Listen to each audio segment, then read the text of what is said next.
Ambassador Elena Rodriguez stood in the pristine white chamber of the Galactic Council's diplomatic station, watching as holographic seals materialized one by one around the ornate document floating before her. Each seal represented a species that had voted against humanity's application for membership in the Galactic Coalition. The final count hung in the air like a death sentence. 47 against, 0 in favor. The Kytherian representative, a tall, crystalline being whose thoughts echoed telepathically through the chamber, flickered with what Elena had learned to recognize as satisfaction. The decision is unanimous, Human Ambassador. Your species poses too significant a risk to galactic stability to be granted membership status. Elena picked up the formal rejection document. Its surface warmed to the touch from the quantum encoding. She read through the carefully worded diplomatic language that boiled down to a simple message. Humanity was too violent, too unpredictable, and too emotionally driven to be trusted with access to galactic technology and trade networks. May I ask which specific incidents led to this decision? Elena's voice remained professionally calm, though inside she felt the familiar human emotion of righteous anger building. The Viridian Council speaker, a being that resembled a walking tree with multiple sensory clusters, rustled its branches in what passed for a shrug among its species. The Proxima incident, where your military vessels destroyed 3 pirate ships rather than attempting negotiation. The Mars mining conflict, where human corporations engaged in what you call competition, but which resulted in significant resource waste. Most concerning, the philosophical papers published by your Earth scholars, suggesting that conflict drives evolution and progress. Elena almost smiled. These beings, who had achieved perfect stability in their societies thousands of years ago, couldn't understand that humanity's apparent chaos was actually its greatest strength. They saw the competition between human corporations and missed the innovation it drove. They saw the military response to pirates and missed the protection it provided for innocent traders. I understand your concerns, Elena said, tucking the rejection into her diplomatic case. Will humanity be permitted to maintain our current trading relationships with individual species? The Zephyrian representative, a gaseous entity contained within an environmental suit, spoke through its translator with a sound like wind through crystals.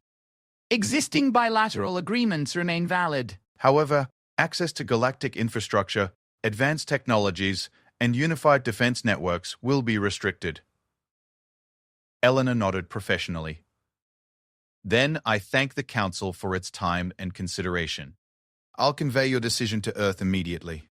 As she turned to leave, the Kytherian's thoughts pressed into her mind with unmistakable condescension. Perhaps in a few hundred years, when your species has learned to control its destructive impulses, you may reapply. Evolution is possible, even for humans. Elena paused at the chamber's threshold.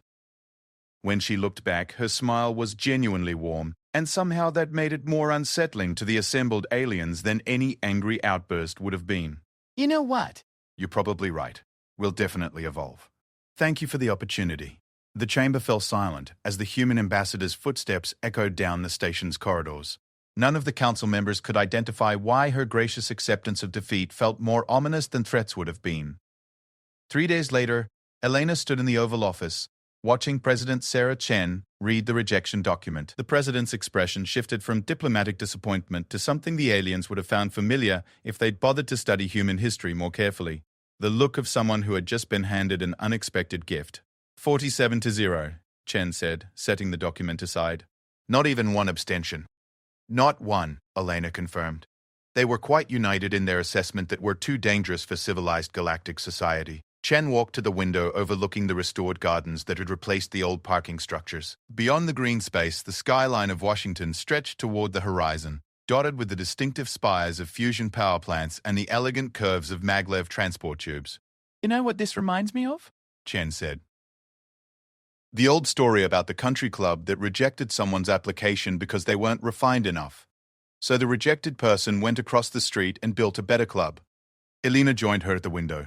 The Galactic Council does control access to some impressive technology, faster than light communication, quantum manufacturing, unified defense networks. They do, Chen agreed.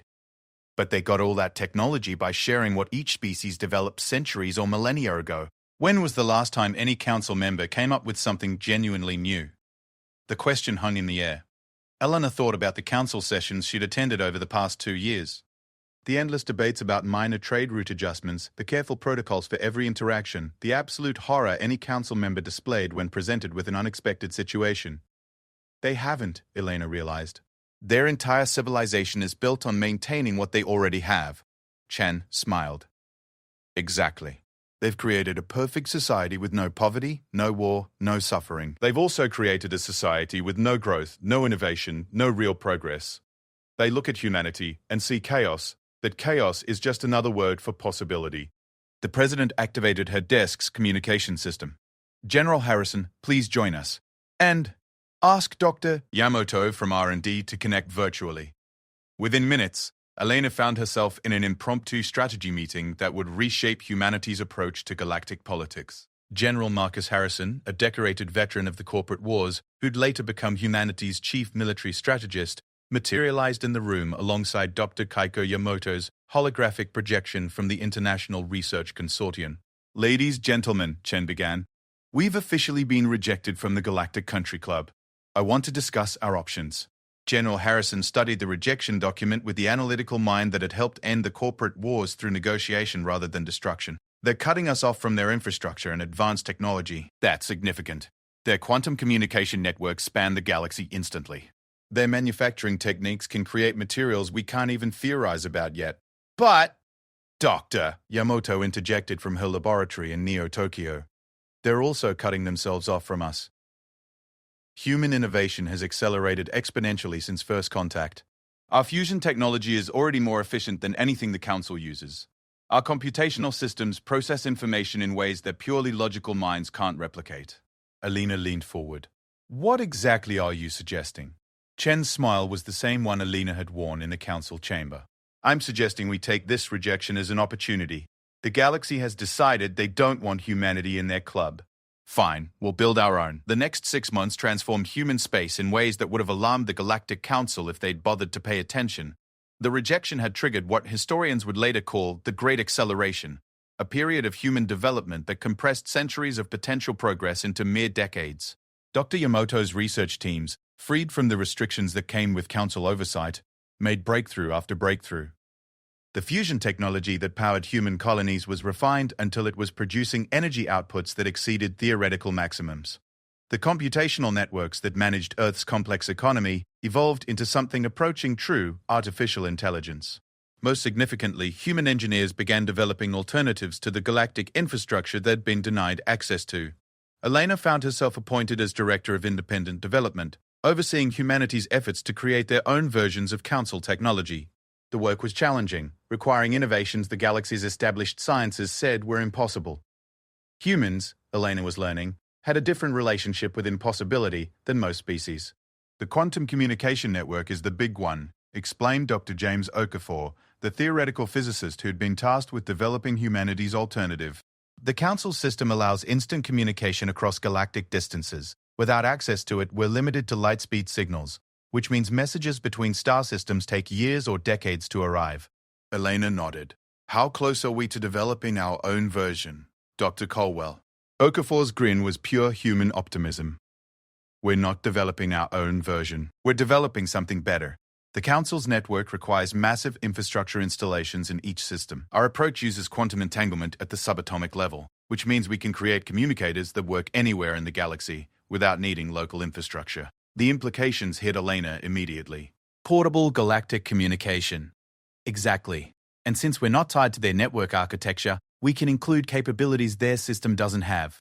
Encryption they can't break, bandwidth they can't match, and redundancy they never imagined. Similar conversations were happening across human space. The rejection had unleashed something the galaxy hadn't anticipated. Human ingenuity motivated by exclusion rather than inclusion. Instead of trying to fit into galactic society, humanity was building its own. The first sign that something significant was happening came 18 months after the rejection. Ambassador Elena Rodriguez was attending a routine trade negotiation with the Altarian Republic when their lead negotiator, a being resembling a cross between an octopus and a crystal formation, made an unusual comment. Your cargo ships are moving faster than they should be, the Altarian noted. Our sensors indicate velocities that exceed your previous technological capabilities. Elena kept her expression neutral. Human engineering is always improving. But these improvements, they approach Council-level capabilities. How is this possible without access to our manufacturing networks?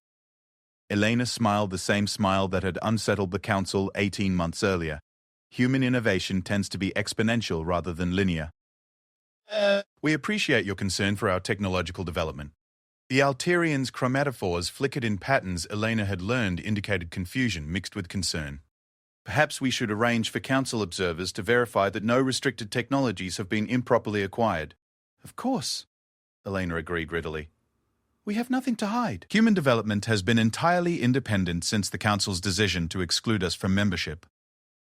What Elena didn't mention was that the cargo ships the Altarians had detected were using fusion drives that human engineers had developed by taking council physics in directions the galaxy's established sciences had never explored.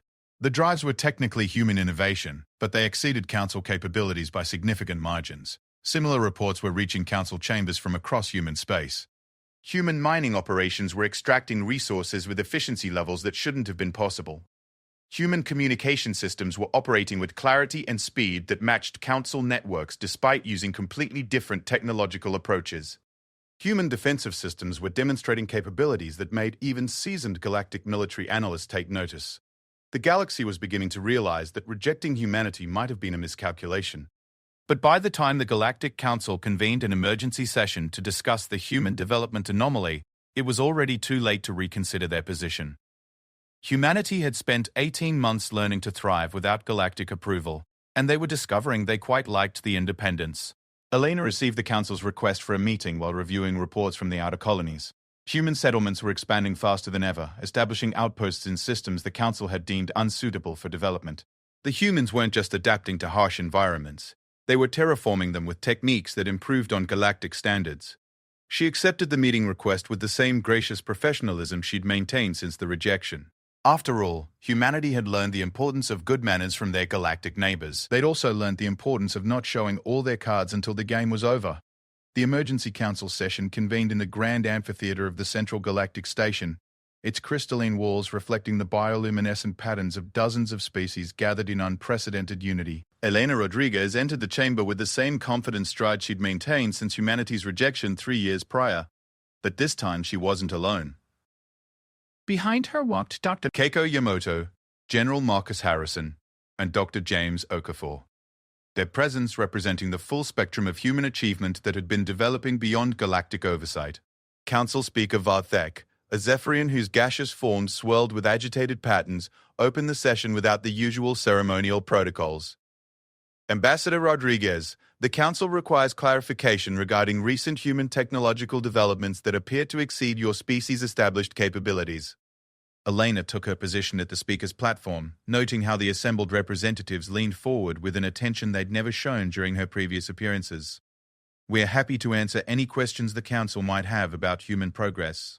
The Kytherian representative, Zymath, projected thoughts that carried undertones of accusation. Human vessels have been detected operating at faster-than-light velocities that exceed known propulsion physics. Human communication signals have been intercepted that utilize quantum frequencies reserved for Council networks. Human mining operations are extracting resources at rates that suggest access to prohibited manufacturing technologies. Dr. Yamato stepped forward with Elena's permission. Respected Council members, perhaps I can clarify the technological developments you've observed. All human innovations have been developed independently through our own research programs. The massive form of the Bronfan representative, Grexnor, rumbled through the chamber's speakers. Impossible.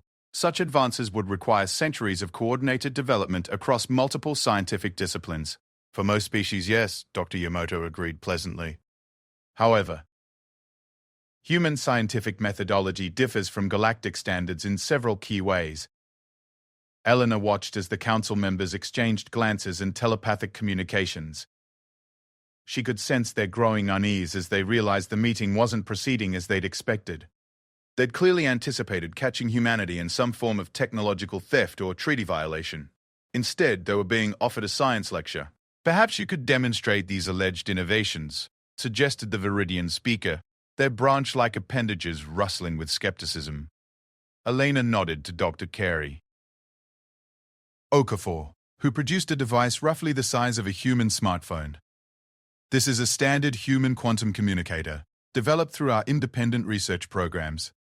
Dr. Okafor, would you care to demonstrate its capabilities? Doctor.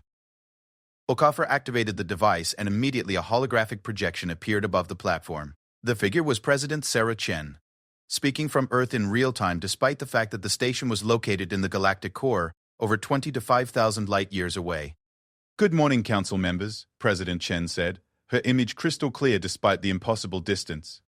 "I understand you have questions about human technological development. I'm happy to address any concerns directly." The chamber erupted in agitated sounds, thoughts, and chemical emissions as every species present recognized the implications. Real-time galactic communication without infrastructure requirements was beyond anything the Council's networks could achieve. RBM specters swirled frantically. Such technology, it would revolutionize galactic civilization. How long have humans possessed this capability? President Chen's smile was visible across 25,000 light-years of space. We completed development approximately 6 months ago. We've been using it to coordinate our expansion into the Outer Rim territories. Elena noted how the word expansion caused another wave of agitation among the Council members.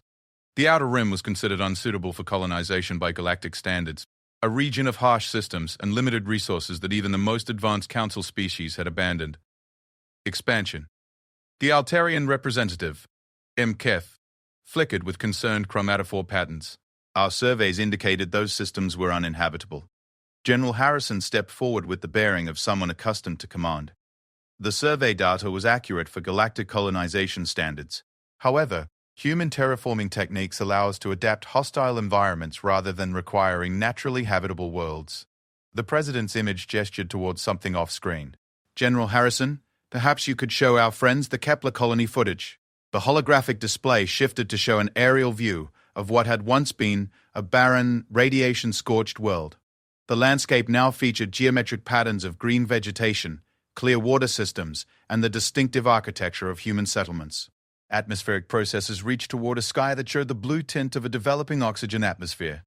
Kepler 442c was considered a dead world, General Harrison explained. Class M radiation levels, no atmosphere, no water. The transformation process took 14 months using human terraforming technology. Elena watched the Council members absorb this information. She could see them calculating the implications, not just for human expansion, but for the balance of power in the galaxy. Species that had spent millennia searching for habitable worlds were watching humans create them from nothing. The crystalline collective's representative, a geometric being that communicated through light patterns, flashed a sequence that Elena's translator rendered as urgent concern. The energy requirements for such terraforming would exceed the output of most stellar systems. How are these power needs being met? Dr. Yamato consulted her own device before responding. Our fusion technology currently operates at approximately 47% efficiency, converting matter directly to energy at rates that exceed theoretical maximums established by galactic science. We've also developed solar collection systems that can harvest energy from stellar sources at previously impossible distances. The chamber fell silent. Elena could sense the Council members struggling to process information that challenged their fundamental understanding of what was possible. Their entire civilization was built on the assumption that technological development followed predictable, gradual patterns. Humanity was demonstrating exponential advancement that made their centuries of careful progress seem almost stagnant. Speaker Varthek's form had settled into patterns Elena recognized as deep thought. Ambassador Rodriguez, the Council must ask, what are humanity's intentions regarding these technological capabilities? Elena exchanged glances with her team before responding. Our intentions remain the same as they were 3 years ago, Speaker. We're focused on the development and expansion of human civilization. We seek peaceful coexistence with our galactic neighbors and mutually beneficial trade relationships. But without Council oversight or regulation, McKeth observed, their chromatophore is shifting to patterns of concern. The Council made its position clear regarding human participation in galactic governance. Elena replied smoothly. We respect that decision and have proceeded accordingly. President Chen's image leaned forward slightly.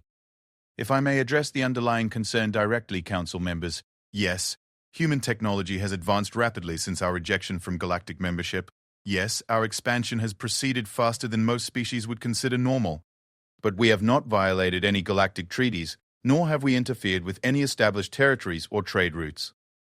The Bronthan representative, Greg's snore, rumbled with what sounded like frustration. Yet your expansion threatens the stability of established galactic order. Unregulated technological advancement could lead to unforeseen consequences. Dr. Okafor stepped forward again. With respect, Representative Grexnor, human scientific methodology includes extensive testing and safety protocols. Our innovations undergo rigorous verification before implementation. But without galactic oversight, Zynath projected insistently. Your species operates without the wisdom and experience of civilizations that have maintained stability for thousands of years. Elena felt the familiar stirring of human pride mixed with amusement. These beings, who had achieved perfect stability by essentially stopping all meaningful progress, were lecturing humanity about the dangers of innovation. You're absolutely correct, Elena agreed. We do operate without that oversight. It's been quite liberating. The statement hung in the chamber like a challenge. Elena could sense the council members recognizing that this meeting wasn't proceeding as they'd planned. They'd called humanity to account for their rapid development, expecting to find violations they could address through established protocols. Instead, they were confronting the reality that humans had simply outgrown the need for galactic approval. President Chen's voice carried a tone of gentle finality. Council members, we appreciate your interest in human development. However, I should mention that this meeting is taking place during a rather busy period for us. We're currently establishing colonies in 17 new systems, negotiating independent trade agreements with 43 species, and preparing for our first expedition beyond the galactic rim. The chamber erupted again. Elena noted that the agitation was no longer focused on human violations of established order, but on the implications of human independence from that order entirely. The Viridian speaker's branches rustled with what Elena had learned indicated deep concern. Beyond the galactic rim? Such exploration is considered impossible by all established sciences. The energy requirements, the navigation challenges, the unknown dangers are considerable. Dr. Joy. Yamoto agreed cheerfully, but not insurmountable with current human technology. We estimate a 97% probability of successful completion for our planned expedition. Elena watched as the council members absorbed this latest revelation. Humanity wasn't just developing independently within established galactic boundaries, they were preparing to expand beyond anything the galaxy considered possible. The realization was changing the entire dynamic of the meeting. What had begun as an interrogation was becoming a negotiation, though the council members seemed unaware of the shift. Speaker Varthek's patterns indicated a return to formal diplomatic protocols. Perhaps it would be beneficial to discuss renewed cooperation between humanity and the Galactic Council. Your rapid development suggests that our initial assessment may have been incomplete. Elena smiled the same warm, slightly unsettling smile she'd perfected over 3 years of human independence. Speaker Varthek, we deeply appreciate the Council's interest in renewed cooperation. However, any such discussions would need to address the fundamental changes that have occurred since our last formal interaction. A patch it. President Chen's image nodded agreement. The human position has evolved considerably since our initial application for council membership. We would, of course, be happy to discuss the galaxy's position regarding independent human development. The subtle reversal of language was not lost on the more perceptive council members. Elena could see them recognizing that humanity was no longer seeking galactic approval, but offering to consider galactic concerns about human activities. The meeting that followed would reshape galactic politics in ways none of the council members fully understood. But as Elena prepared to hear the galaxy's formal response to human independence, she reflected on how much had changed since that first rejection. 3 years ago, humanity had been supplicants seeking admission to galactic civilization. Today, they were autonomous actors whose choices could influence the future of the galaxy itself. The transformation had been remarkable, but Elena suspected it was only the beginning. The emergency council session had extended far beyond its scheduled duration, with representatives breaking into increasingly agitated discussions in their native languages, thought patterns, and chemical emissions. Elena Rodriguez observed the chaos with the patient attention of someone who had learned to read galactic politics like a familiar book. After 3 years of operating independently, humanity had developed a different perspective on galactic institutions.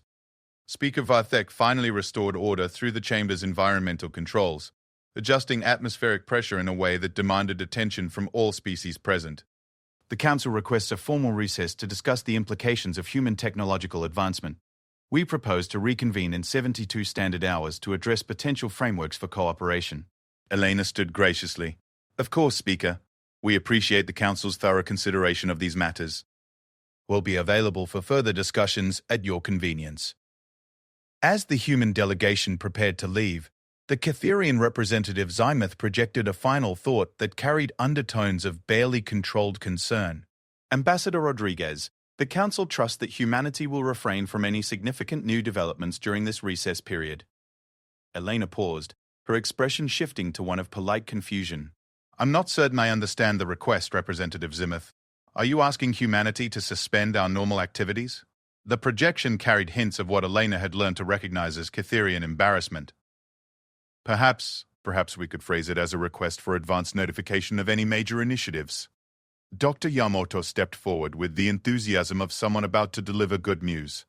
Oh, that's very considerate of you to ask. Actually, we do have several initiatives scheduled during the recess period. The Andromeda survey launches tomorrow. We're activating the new solar collection grid around Proxima Centauri, and the terraforming project for the Wolf 359 system enters its final phase. The chamber fell silent. Elena noted how the mention of Andromeda had caused even the most composed council members to show visible signs of distress. Intergalactic exploration was beyond anything the galaxy considered remotely possible. Speaker Varthek's gaseous form swirled in patterns Elena had never observed before. Did you say Andromeda? President Chen's holographic image smiled with the same cheerful confidence that had been unnerving galactic leaders for 3 years. Our nearest neighbor galaxy.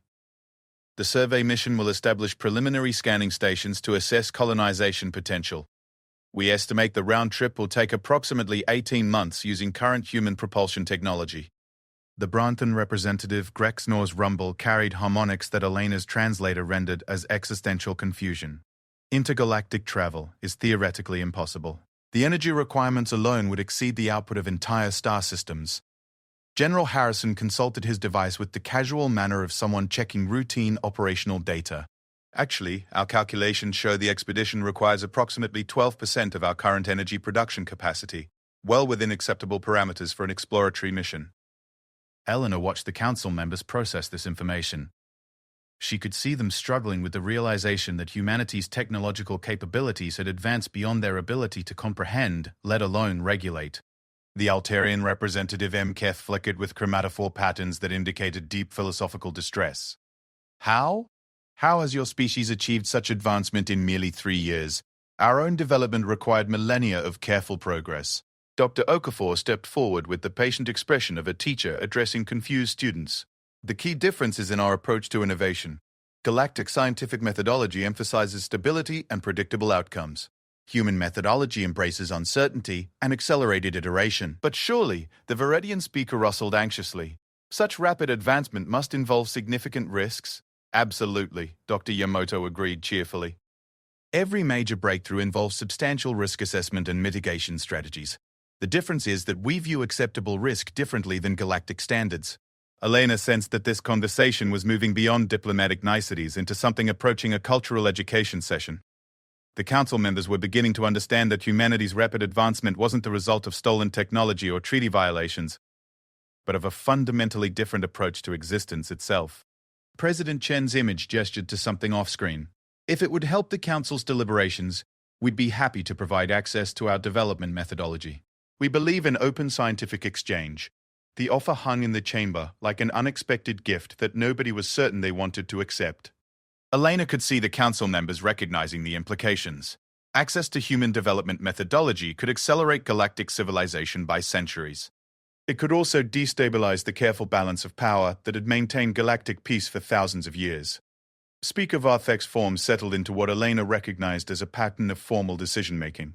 The Council appreciates humanity's generous offer. We will include this possibility in our deliberations during the recess period. Elena nodded graciously. We'll await your response with interest. In the meantime, we'll continue with our scheduled activities. As the human delegation left the chamber, Elena could hear the eruption of agitated discussions behind them. The galaxy was confronting the reality that their rejection of humanity had created something they'd never anticipated, a species that had outgrown the need for galactic approval and was reshaping the universe according to their own vision. The 72-hour recess period that followed became known in galactic history as the Great Recalculation. Council archives from that period reveal unprecedented levels of communication between species, emergency sessions of individual governments, and urgent consultations with the galaxy's most advanced scientific institutions. Elena spent the time reviewing reports from human expansion efforts that would have been considered science fiction just years earlier.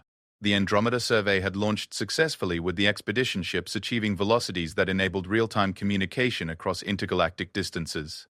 The Proxima Centauri solar collection grid was extracting energy at rates that could power entire galactic sectors. Most significantly, the Wolf 359 terraforming project had successfully converted a dead system into something resembling a garden world in record time.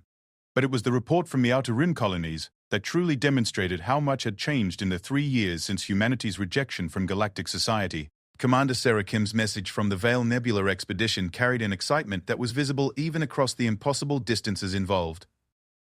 Ambassador Rodriguez, we've made contact with 17 species in the Outer Rim that were unknown to galactic civilization. Most of them are pre-space flight, but 3 have achieved interplanetary capability and were very interested in human trade proposals. Elena studied the accompanying data with growing amazement. Humanity's expansion beyond established galactic territories had encountered civilizations that the Council's surveys had somehow missed entirely. These species represented potential allies and trading partners who had never been subject to galactic oversight or regulation. More importantly, Commander Kim continued, we've discovered evidence of ancient technological ruins in the void sectors that suggest previous galactic civilizations achieved capabilities far beyond current Council standards. The archaeological teams estimate these technologies could accelerate human development by several orders of magnitude. Elena paused the message, considering the implications. Humanity's rejection from galactic society had not only freed them from Council oversight, but had driven them to explore regions of space that contained the remnants of civilizations potentially more advanced than anything the current galaxy had achieved. The door chimed, announcing the arrival of Dr. Yamamoto with updated reports from Earth's research institutions. Elena, you need to see the latest developments from the theoretical physics labs. Dr. Yamamoto's excitement was palpable as she activated her portable projector. We've made a breakthrough in dimensional manipulation that could revolutionize space travel entirely. Instead of moving through space at faster-than-light velocities, we can potentially fold space itself, creating instantaneous travel between any 2 points in the universe. Elena felt the familiar human thrill of possibility, mixed with the realization that the galaxy was about to become a much smaller place. How long until practical implementation? Conservative estimates suggest 6 months for prototype development, 18 months for full deployment. We could have dimensional gates connecting human colonies within 2 years. The implications were staggering. Instantaneous travel would make humanity's expansion essentially unlimited, enabling colonization of distant galaxies as easily as neighboring star systems. More importantly, it would make human civilization effectively impossible to contain or regulate through conventional galactic means.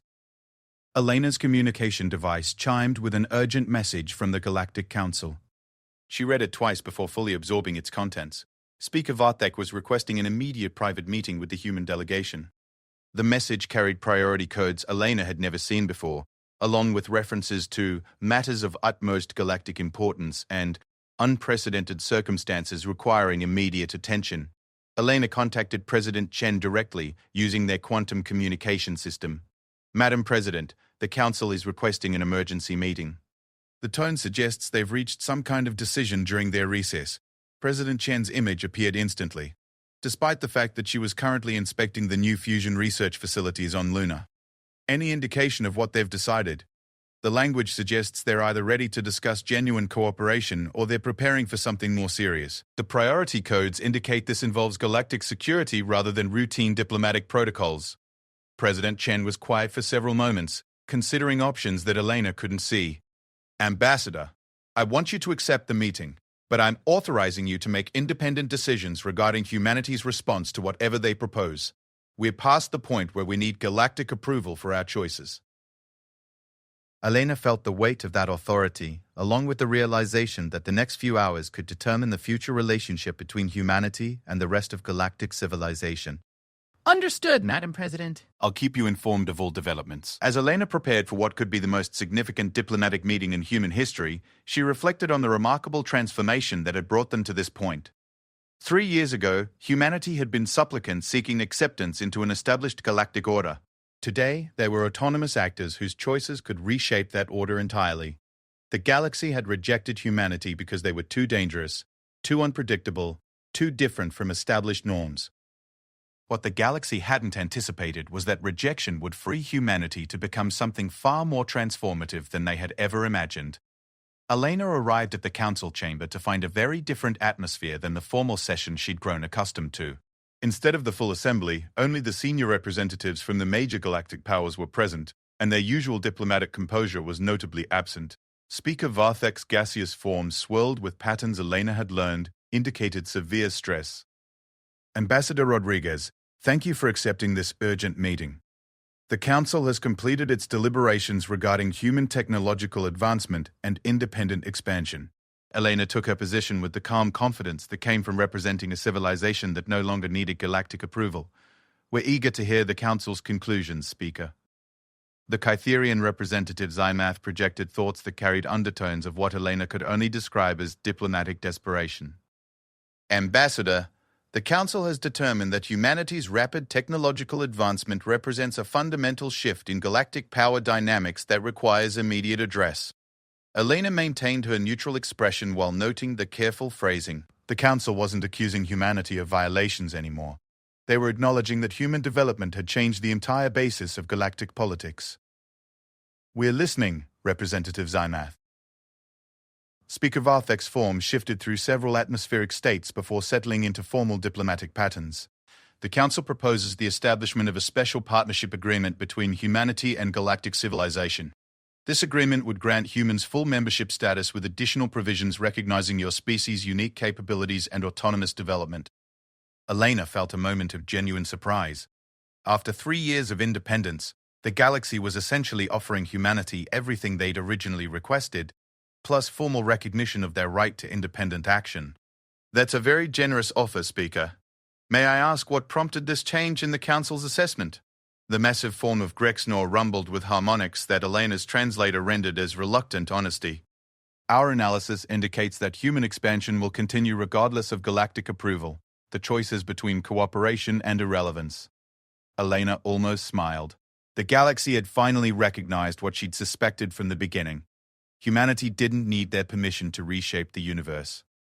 The question now was whether they wanted the galaxy's cooperation, or whether they preferred to continue their independent path. I appreciate the Council's candor, Elena said. However, I should mention that human civilization has developed considerably since our initial application. Any partnership agreement would need to account for our current capabilities and commitments. The chamber fell silent as Elena's words carried their implicit message. Humanity was no longer asking for permission to join galactic society. They were considering whether galactic society offered anything worth joining. The transformation was complete. 3 years after their rejection, humans had become the ones deciding whether the galaxy was worthy of their participation. Elena Rodriguez studied the holographic display showing the terms of the proposed special partnership agreement, noting how each clause represented a fundamental reversal of the galaxy's original position toward humanity. Where the initial rejection had cited human unpredictability as a disqualifying factor, the new agreement described innovative approaches to technological development as a valuable galactic resource. Where the rejection had warned about human competitiveness, the partnership terms celebrated dynamic economic contributions to galactic prosperity. Speaker Varthek's gaseous form swirled with patterns Elena recognized as carefully controlled optimism. The agreement provides humanity with full council membership, plus autonomous development rights within designated sectors. In exchange, we propose collaborative programs that could benefit all galactic civilizations. Elena set aside the document, her expression thoughtful. Speaker, I appreciate the Council's thorough consideration of partnership possibilities. However, I should clarify humanity's current position before we discuss any formal agreements. The chamber's atmosphere shifted as the assembled representatives recognized that Elena wasn't expressing gratitude for the galactic offer. Instead, she was preparing to negotiate from a position of strength that made their concessions seem almost irrelevant. In the 3 years since our initial rejection, Elena continued, human civilization has established colonies in 47 star systems beyond galactic territories. We've developed technological capabilities that exceed Council standards in multiple fields. We've initiated contact with 17 previously unknown species and established independent trade networks that operate without galactic infrastructure. She paused, allowing the Council members to absorb the scale of human achievement that had occurred entirely outside their oversight. Most significantly, our expansion has demonstrated that galactic civilization, while impressive, is not the only path to technological advancement and interstellar cooperation. The Altarian representative M. Keth flickered with chromatophore patterns that indicated growing concern. Ambassador, surely you recognize the benefits of coordinated galactic development. Shared resources, unified defense networks, standardized communication protocols. Elena nodded respectfully. The Council's achievements in those areas are remarkable and have clearly served galactic civilization well. However, humanity has developed alternative approaches that meet our needs without requiring integration into established galactic systems. Dr. Yamamoto stepped forward with Elena's permission, activating a portable display that showed real-time data from across human space. If I may demonstrate our current capabilities, Council members. The display showed a three-dimensional map of human expansion that extended far beyond any territory the Council had ever explored. Bright lines connected dozens of star systems, representing communication and transportation networks that operated at speeds exceeding anything galactic technology could achieve. Our quantum communication networks provide instantaneous contact across distances that would require months or years using Council infrastructure. Dr. Yamamoto explained. Our propulsion technology enables travel times that are effectively negligible for most practical purposes. Our manufacturing capabilities can produce resources and materials that exceed galactic standards both in quality and quantity. The Bronthan representative Grexnor's rumble carried harmonics of what Elena had learned to recognize as existential confusion. Such capabilities, they would revolutionize galactic civilization. Why have you not shared these advances? Elena exchanged glances with Dr. Yamamoto before responding. Representative Grexnor, the galaxy made its position clear 3 years ago regarding human participation in galactic civilization. We respected that decision and proceeded accordingly. The subtle reminder of the original rejection hung in the chamber like an uncomfortable truth.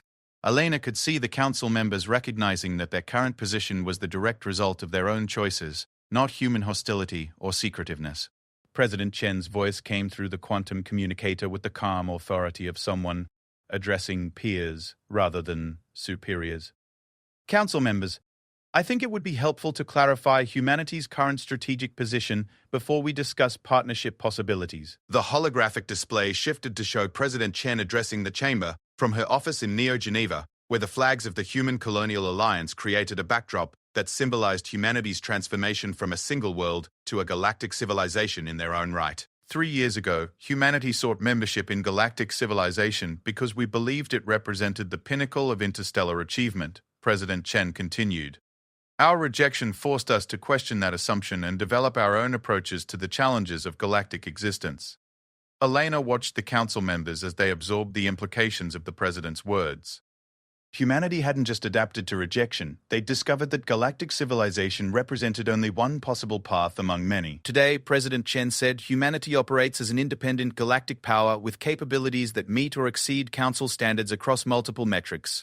Our expansion continues to accelerate, our technological development shows no signs of reaching theoretical limits, and our diplomatic relationships extend to species and regions beyond traditional galactic boundaries. The Viridian speaker's branches rustled with what Elena recognized as barely controlled anxiety. President Chen, surely humanity recognizes the benefits of cooperation with established galactic institutions?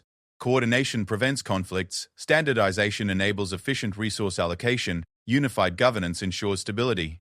President Chen's smile carried the same confident warmth that had been unsettling galactic leaders since humanity's rejection.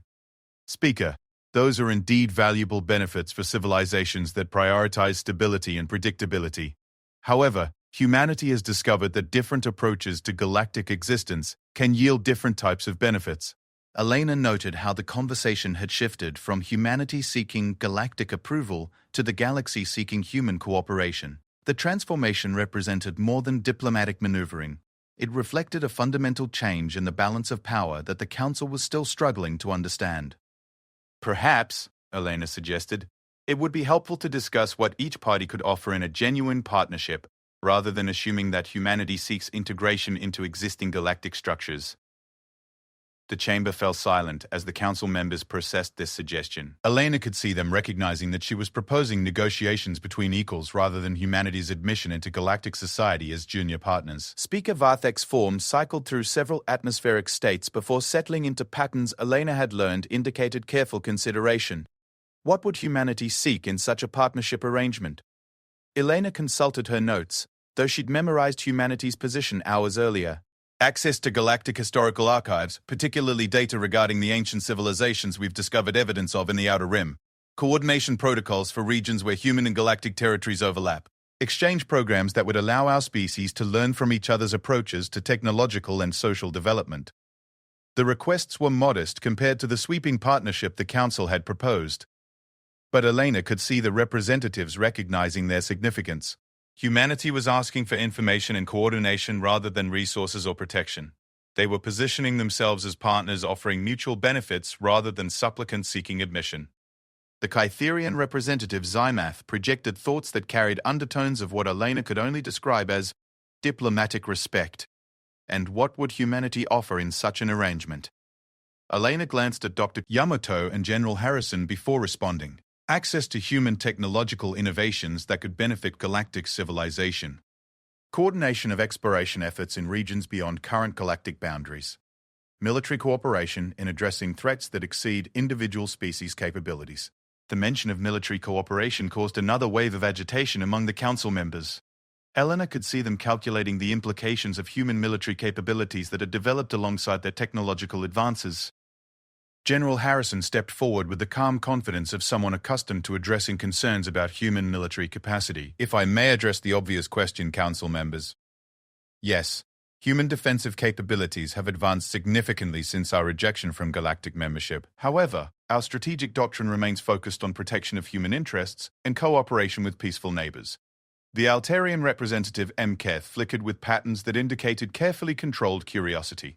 General Harrison, could you clarify the current scope of human military capabilities? Elena watched General Harrison consider his response.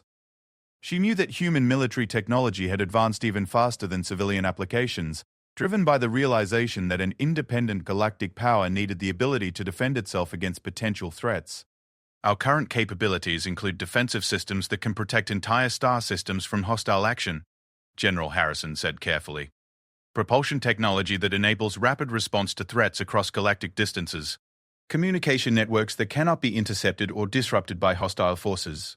Manufacturing capabilities that can produce defensive resources at rates that exceed any potential consumption. Elena noted how General Harrison had phrased each capability in defensive terms, while making it clear that human military technology had advanced beyond anything the galaxy could match. The message was unmistakable. Humanity was not seeking conflict, but they were prepared for any eventuality. The chamber remained silent as the council members absorbed the reality that humanity had become not just technologically advanced, but militarily formidable. Elena could see them recognizing that their rejection had created something they'd never anticipated, a galactic power that operated entirely outside their control or influence. President Chen's voice carried a tone of gentle finality that Elena had learned meant humanity was approaching the limits of their patience with galactic deliberation. Council members, I should mention that this conversation is taking place during a rather dynamic period in human development. Our Andromeda expedition has reported successful establishment of survey stations. Our dimensional manipulation research has achieved breakthrough status. And our exploration of ancient technological ruins has yielded discoveries that could revolutionize our understanding of galactic history. Elena could see the council members struggling with the implications of President Chen's casual mention of achievements that exceeded anything they'd considered possible. Humanity wasn't just offering partnership, they were demonstrating that they'd already moved beyond the limitations that defined galactic civilization. The Bronthan representative Grexnor's rumble carried harmonics that Elena's translator rendered as reluctant acknowledgement. It appears that humanity has indeed achieved autonomous galactic status during the period since your initial application. Elena nodded graciously. Yes, Representative Grexnor. The rejection provided us with the opportunity to explore different approaches to galactic existence. We found the experience quite educational. Speaker Varfek's form settled into what Elena recognized as patterns of formal decision-making. The Council requests a brief recess to discuss the partnership proposals you've outlined. We recognize that the circumstances have changed significantly since our initial assessment. Elena stood with the same diplomatic grace she'd maintained throughout 3 years of human independence. Of course, Speaker, we'll await the Council's response. As the human delegation prepared to leave, Elena reflected on how completely the situation had transformed. 3 years ago, humanity had been supplicants hoping for galactic acceptance.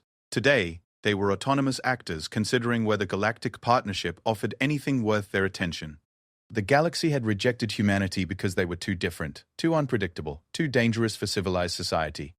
What the galaxy hadn't anticipated was that rejection would free humanity to become something far more transformative than anyone had imagined. Now the galaxy was discovering that they needed humanity far more than humanity needed them. But unknown to both the human delegation and the assembled council members, events were already in motion that would test every assumption about galactic civilization and human capabilities in ways none of them could anticipate. The ancient ruins that human archaeologists had discovered in the void sectors were about to reveal secrets that would challenge everything the galaxy thought they knew about their own history, their technological limitations, and the true nature of the threats waiting in the darkness beyond the galactic rim. Elena Rodriguez was reviewing the latest reports from the Void Sector Archaeological Expedition when her quantum communicator erupted with priority alerts from across human space. The signals carried emergency codes she'd never seen before, along with astronomical data that made her pause in disbelief. She was reading the transmission for the third time when Dr. Yamato burst into her quarters aboard the diplomatic station. "Elena, are you seeing the reports from the Outer Rim?" Dr. Yamamoto's usual scientific composure was replaced with something between excitement and concern. "The archaeological teams have found something that changes everything we thought we knew about galactic history." Elena activated her secure display, showing the data streams from Commander Kim's expedition in the void sectors. The images revealed technological ruins that exceeded anything human or galactic civilization had achieved, but more disturbing was the pattern of destruction surrounding them. "These civilizations were wiped out," Elena said, studying the sensor data, "not by war or natural disasters, but by something that systematically eliminated every trace of technological infrastructure across entire galactic clusters." Dr. Yamamoto nodded grimly. "The dating analysis suggests this happened approximately 50,000 years ago, just before the current galactic civilizations began their development. Elena, I think we're looking at evidence that something destroyed the previous galactic order entirely." Elena's communicator chimed with an urgent message from President Chen. The president's image appeared with an expression that Elena had never seen before, genuine concern mixed with the kind of focus that came when humanity faced an existential challenge. "Elena, we're detecting massive energy signatures approaching from beyond the galactic rim," President Chen said without preamble. "The patterns don't match any known technological signatures, but they're consistent with the energy signatures we found in the Void Sector ruins." Elena felt the familiar human response to danger, not panic, but the sharp clarity that came when survival depended on immediate action. "How long until they reach populated systems?" "Our most conservative estimates suggest 18 months, President Chen replied. "But that's based on assumptions about their propulsion technology that could be completely wrong." "Dr. Yamamoto, are you seeing this data?" Dr. Yamamoto's projection appeared alongside the president's as she connected from her research station. "The energy output readings are beyond anything we've ever detected. If these signatures represent hostile entities, they possess capabilities that exceed our theoretical maximums by several orders of magnitude." Elena's mind raced through the implications. Humanity's remarkable technological advancement, which had seemed so impressive compared to galactic standards, might prove inadequate against whatever had destroyed the galaxy's previous civilizations. "Madam President, have we shared this information with the Galactic Council?" President Chen's expression shifted to something that Elena could only describe as ironic. "Elena, we discovered these threats because our expansion beyond galactic territories put us in position to detect them. The Council's surveys never extended far enough to encounter either the ruins or the approaching signatures." The irony was not lost on Elena. Humanity's rejection from galactic society had driven them to explore regions that revealed threats the galaxy had never even known existed. Their independence had made them the galaxy's first line of defense against an enemy that could destroy everything galactic civilization had built. Elena's diplomatic training warred with her human instincts as she considered the options. The galaxy that had rejected humanity now faced extinction, while humanity possessed the only advance warning and potentially the most advanced defensive capabilities available. "Dr. Yamamoto, honest assessment, can human technology match these energy signatures?" Dr. Yamamoto was quiet for several moments, consulting data streams that Elena couldn't see. Our dimensional manipulation technology could potentially counter their apparent propulsion advantages. Our manufacturing capabilities could produce defensive resources at rates that might match their apparent scale. Our communication networks could coordinate defensive efforts across distances that traditional galactic technology can't handle. Elena noted the careful qualifications in Dr. Yamamoto's assessment. But, we're talking about facing an enemy that systematically eliminated civilizations that were already more advanced than current galactic standards. Even with human technological advantages, we would need every possible resource and ally to have any chance of success. Elena understood immediately. Humanity could potentially defend themselves against these threats, but defending the entire galaxy would require the cooperation of every available civilization. The species that had rejected humanity 3 years ago were now their only possible allies against extinction. President Chen's voice carried the weight of someone making decisions that would affect the survival of galactic civilization. Eleanor, I'm authorizing you to share this information with the Galactic Council immediately. Whatever differences we've had with galactic society, we're all facing the same threat now. Elena felt the familiar human mixture of irony and determination as she prepared to address the council that had spent the last several hours debating whether humanity deserved partnership status.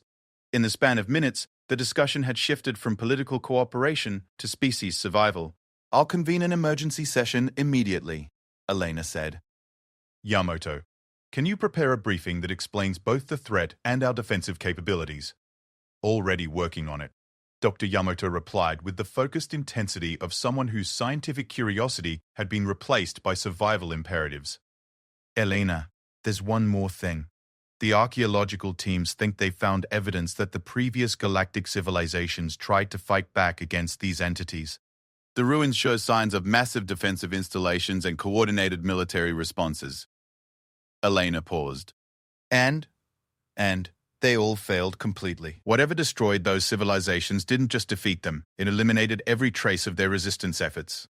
We're not just facing a superior enemy, we're facing an enemy that has already proven it can destroy organized galactic resistance. The weight of that revelation settled over Elena as she prepared for what might be the most important diplomatic meeting in galactic history. Humanity would need to convince the species that had rejected them to trust human leadership in defending against threats that had already destroyed more advanced civilizations. 2 hours later, Elena stood before an emergency assembly of the Galactic Council that had been convened with unprecedented urgency. Every major species was represented, along with military commanders and scientific advisors who had never before participated in council sessions. Speaker Vartek's gaseous form swirled with patterns Elena had learned indicated controlled panic.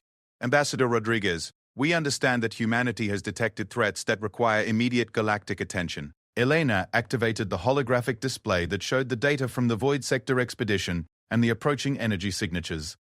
The chamber fell silent as the assembled representatives absorbed the implications of what they were seeing. Council members, Elena began. Human exploration beyond traditional galactic boundaries has revealed evidence of ancient civilizations that exceeded current galactic technological capabilities. These civilizations were systematically destroyed approximately 50,000 years ago by entities that are now approaching our galaxy from beyond the rim.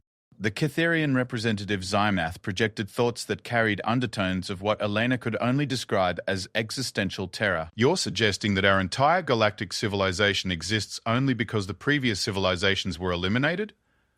That appears to be the case. Dr. Yamamoto confirmed, stepping forward with data streams that painted a picture of galactic destruction on an unimaginable scale. The energy signatures we're detecting match the residual traces found in the ruins. Whatever destroyed those civilizations is returning. The chamber erupted in agitated discussions as representatives struggled to process the reality that their entire understanding of galactic history had been fundamentally wrong. Elena could see them recognizing that their careful, stable civilization might be nothing more than an interlude between catastrophes. General Harrison stepped forward with the calm authority of someone accustomed to addressing existential threats. Council members, human analysis suggests we have between 12 and 18 months before these entities reach populated systems. That timeline requires immediate coordination of all available defensive resources. The Brompton representative Grexnor's rumble carried harmonics that Elena's translator rendered as desperate hope. What defensive capabilities does humanity propose to contribute to galactic defense efforts? Elena glanced at President Chen's holographic image before responding. Humanity proposes to coordinate galactic defense efforts, using our advanced communication and manufacturing capabilities. Our dimensional manipulation technology could potentially counter their propulsion advantages. Our exploration networks could provide early warning and intelligence gathering. The chamber fell silent as the council members absorbed the implications of Elena's statement. Humanity wasn't offering to assist galactic defense efforts. They were proposing to lead them. The Altarian representative, M. Keth, flickered with chromatophore patterns that indicated a species struggling with pride and necessity.